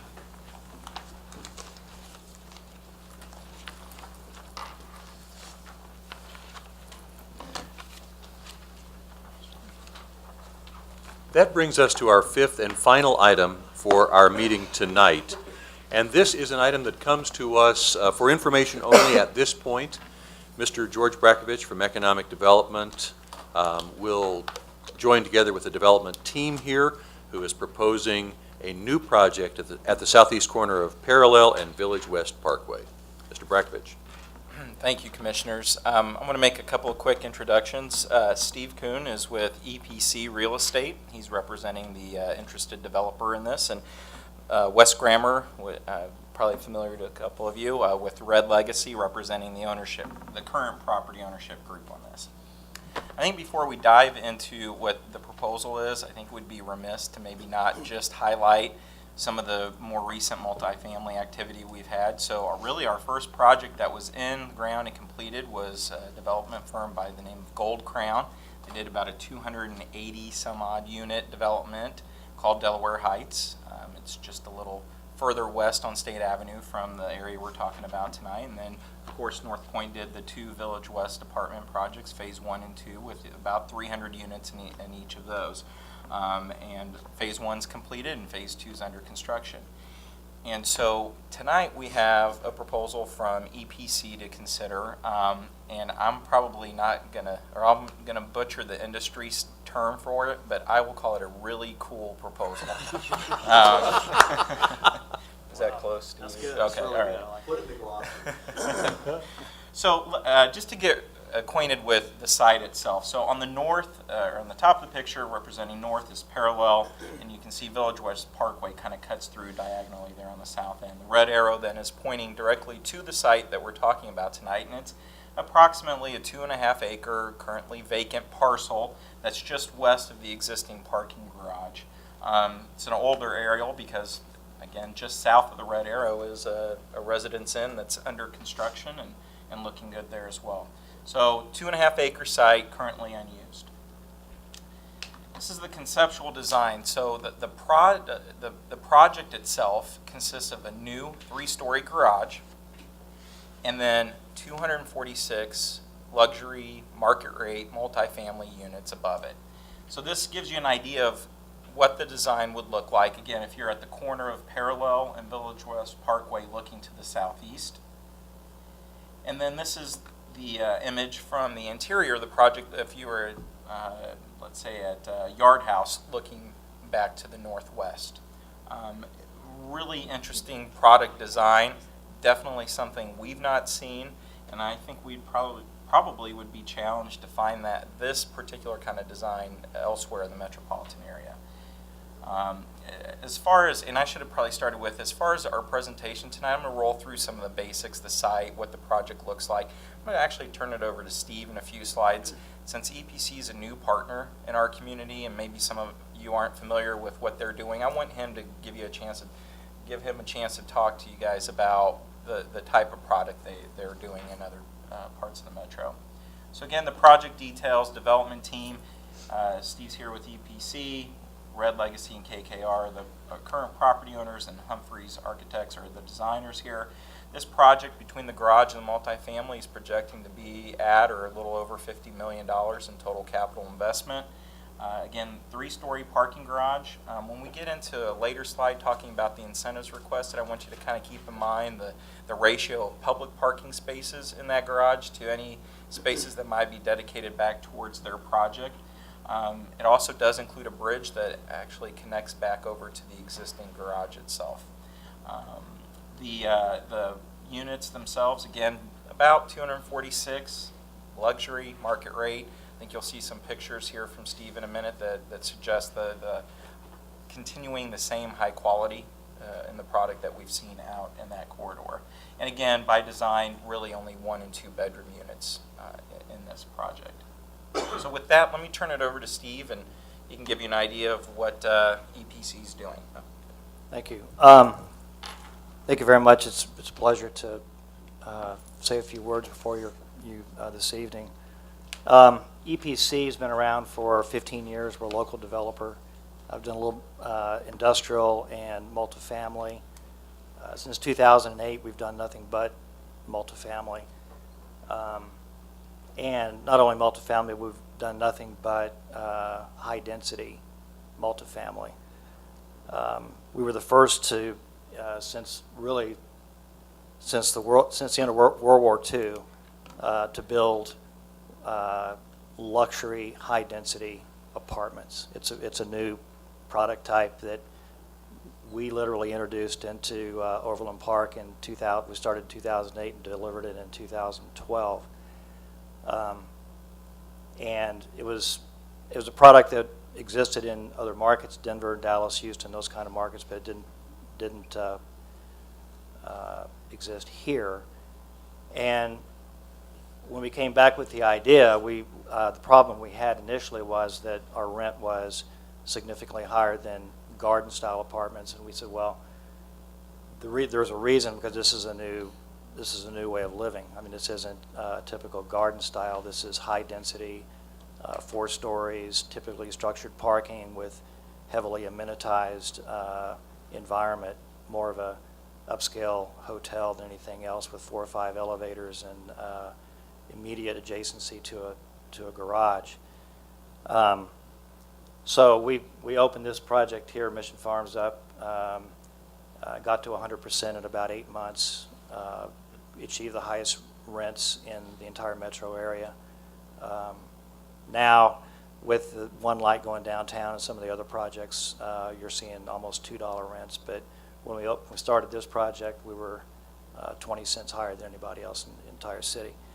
And there's a reason for that, and the reason is that we have three criteria that we look for. First, connectivity. Second, proximity, and third, walkability. The connectivity part is it connected to streets, interstate highways, transportation corridors, streetcars, whatever. Second is proximity. Proximity to jobs is huge. And third is walkability. If you can walk to retail, walk to parks, walking, jogging trails, that kind of thing, that's huge. So if you have the connectivity, the proximity, and the walkability, you're no longer a suburban walk-up garden-style apartment. You're something very different. And the reason we like the site in the Legends is because it has all 3 of those criteria. It's extremely walkable.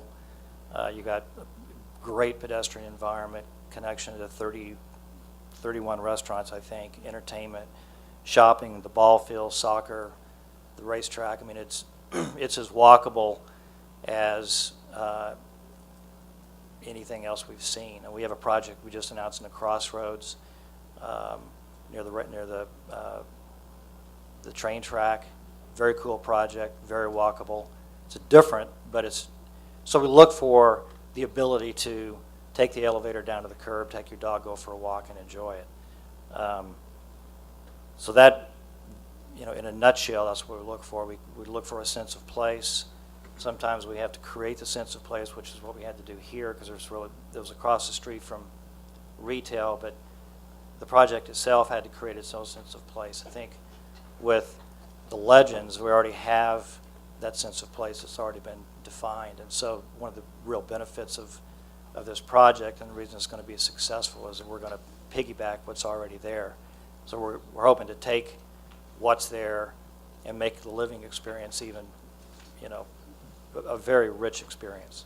I mean, it has all of the pieces that we look for. Projects are heavily amenitized. This is a couple of shots of the interior of this particular project. We spent a lot of time on architecture. We spent a lot of time on interior design, colors, branding, theming. We look for differentiation. Each one of our projects has its own identity. We will be starting our 8th project this year, and each one of these 8 projects has its own look and feel and identity. The the model units that we show in the lower right-hand corner demonstrates the quality that we put on the inside. Nice countertops, granite countertops, typically upscale cabinets, lighting package. So when you walk in, it has a condo feel to it. It's very upscale, very nice. And we will have a very similar look. It'll be different colors and a different theme, but it'll be a very upscale. The project that we just opened up about a month ago is near the plaza. It's 176 units. It's actually 8 stories in the back and 5 stories on the front. It's got 9,500 square feet of retail on the first floor. Very excited about it. We were 30% leased before we opened up the door. We're leasing about 5 to 8 leases per week. Again, that has a different look. That's an urban look. Very different than the Village of Mission Farms. So we're very excited about it. The city loves it, the neighborhood. One of the things that we try to do whenever we build a project is make sure that the architecture fits the neighborhood and fits what it's surrounded by. And we spend a lot of time making sure that the neighbors liked it, the city liked it. It's been very well received. Project that we're working on currently, we're breaking ground in about actually 2 weeks. It's a project in Overland Park. It's Avenue 80, and this was basically a partnership that we created with the city of Overland Park. They had adopted what they call the Vision Metcalf, which was a defined the Metcalf corridor. We tied the site up, went to the city, said, this is what we're thinking about doing. What do you think? And we had a series of meetings, and we came up with a project that matches the vision of what they wanted to see built along the Metcalf corridor. This is very close to the downtown Overland Park area, right across Metcalf from it.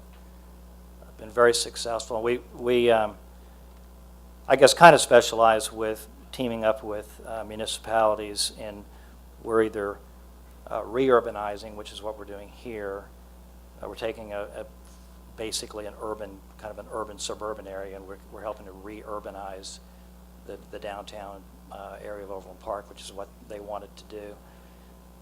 So we're either helping to urbanize or helping to re-urbanize, and I think with the Legends, we're helping to bring an urban feel in a suburban location, which is, I think, a real opportunity because renters really like the urban environment a lot.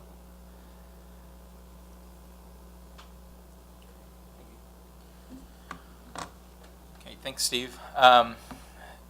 So the requested incentive structure, what we've been discussing with the development group here is the use of IRBs, or just revenue bonds. This is exactly the same model we've used for every other multifamily project we've done out in the Western Corridor. And one thing we're proud of is really projecting that 0% tax abatement. So it does offer them, similar to that North Point industrial project that you just heard about tonight, a 10-year fixed term with the pilot.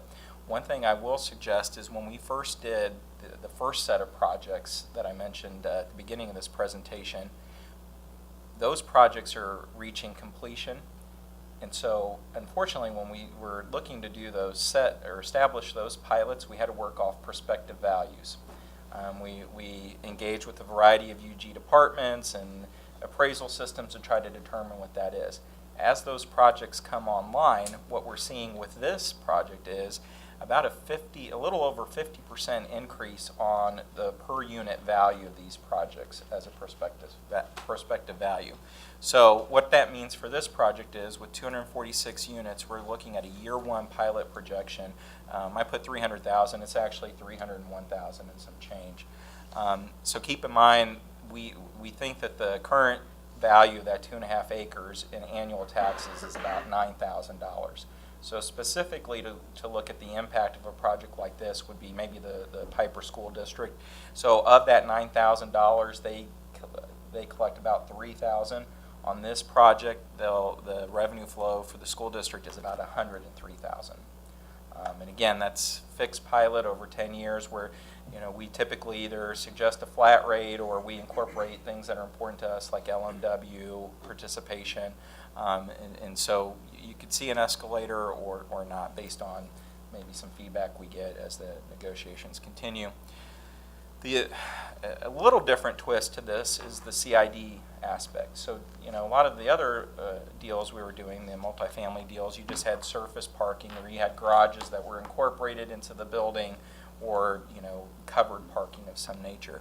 So suggesting a 3-story parking garage brings in a different sort of cost factor than surface parking, for sure. So what the developer has proposed to us is considering a 6/10 sales tax add-on, which I wanted to note here would move the total tax rate within the Village West area to just under 10% at 9.975%. I know that in previous discussions that 10% has kind of been the do not cross line, probably not just for us, but in the metropolitan area. You'll see a lot of incentives structured off sales tax. So for us, it's very important to keep it under 10% from staff's perspective. The proposed district boundaries, I have a slide after this that kind of shows what they've presented to us as the district. It doesn't capture everything in the Village West area. It excludes Sporting and Cabela's and NFM. And we've also asked them in their projections to exclude the 2 UG properties, which would be the theater for now, and the Community America ballpark. So one of the discussions we're having with the CID is, what are the eligible expenses to put under the CID structure, and then is there some cap amount that we're looking at? And so I mentioned in the previous slide, one of the big discussions is how many parking spaces in that 3-story will be dedicated back towards public parking that benefits Village West, and how many of those need to be dedicated specifically for the apartment project. And then additionally, are there certain capital improvement projects within the Village West district that aren't part of any sort of ongoing operations or maintenance that might be eligible for that? Certainly we think of that $50 million total capital investment, just looking at the garage, it's probably somewhere between an $18 to $20 million cost in and of itself. So it's just something to keep in mind. I think from a staff's perspective, we've definitely been sharing our opinion that we think that the CID could be an acceptable use, but relegated only towards the public parking component, and none of it flowing over towards the private side. But we're certainly open to any comments you guys might have here tonight. With that, let me show the proposed or the draft CID district. Again, I think on the left-hand side of the screen is the west end. That's 110th Street. Kind of flows through the project. You see it cuts out the Community America ballpark. It also cuts out the theater complex, and then really stops short of NFM and Sporting there on the south. So that is, again, the proposed district. They're looking for a 6/10 CID sales tax add-on.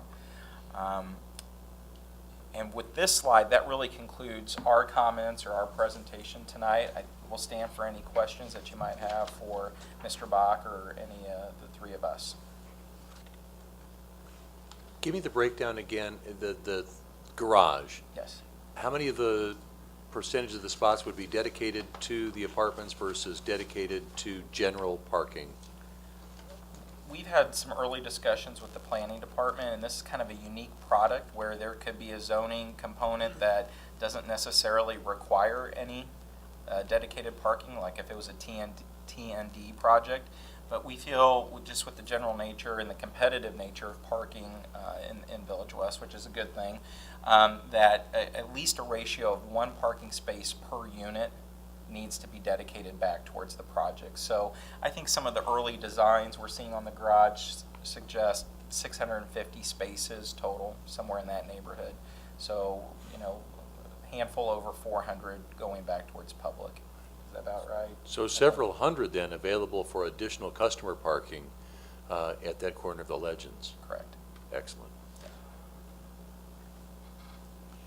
Any other comments or questions? Now, my understanding is that we're opening the discussion on this tonight with the idea that we may have discussion tonight, but also that any commissioners who want further follow-up can do so with you as we continue to just discuss how this project may ultimately come together. Yes. Okay. I think, just to add, maybe from a timing perspective, as we continue the negotiations or discussions, you know, that probably the next natural point here is, as it relates to the CID, the full commission would have to pass a resolution setting a public hearing date, and then the statute is pretty specific about time constraints on how you do that. And so ultimately, I think we'd like to hold a public hearing at a future date on the CID, as well as consider and hopefully approve a development agreement should we be able to move forward with this project. I have a question. Could you explain the logic of excluding the ballpark and the theaters? We just feel from a marketing aspect, if there was something that, as the owners of those 2 facilities, we wanted to do, and we could use a tool like a CID to enhance those projects, we would like to reserve the right to be able to do that. And as we're with the 6/10 add-on, you know, we're already kind of pushing that 10% mark, and we just feel if it doesn't damage their pro forma, we would like to exclude those and again maintain those rights ourselves. You mean maintain so that in the future, if Community Ballpark needed a CID, we'd have 0.6% to Sure. add on to do a project out there? Yeah, or 5/10 or whatever. We just Whatever didn't it want might to be. get into that corner where there was already a 9.975 and then not have any ability to layer something like that in. Again, I don't think that's anything we're planning to do right now, but we wanted to reserve that right. I would also add on the Legends Theater, the fact that we're going out for market now. We didn't really think we needed to do something that effectively in theater sales, that means that's an increase in ticket price. So your elasticity for how much you can increase a ticket price goes right into this CID. I obviously know a lot more about the theater industry than I once ever thought I would, but I didn't want to take any of that away as we go out to market. And, you know, Red will have an option of buying it, and then they could do something with it if they elected to do so. If it goes on to the greater market, then obviously that's the market we're wanting to be able to work with. Thank you. So your request of us is feedback as soon as possible, further questions or other feedback? I believe so. And I think just looking at some preliminary dates as far as the future meetings go, I mean, we have a possibility of maybe coming back before this standing committee as these documents get a little more finalized. I think there's a late May meeting that we might target for the full commission action to start the public hearing process. Good or The no? notice. Absolutely. Looks Thank you. wonderful. Great. Thank you for the presentation. Thank you. We look forward to talking with you again. That is the last item on our agenda for this evening. This meeting is adjourned.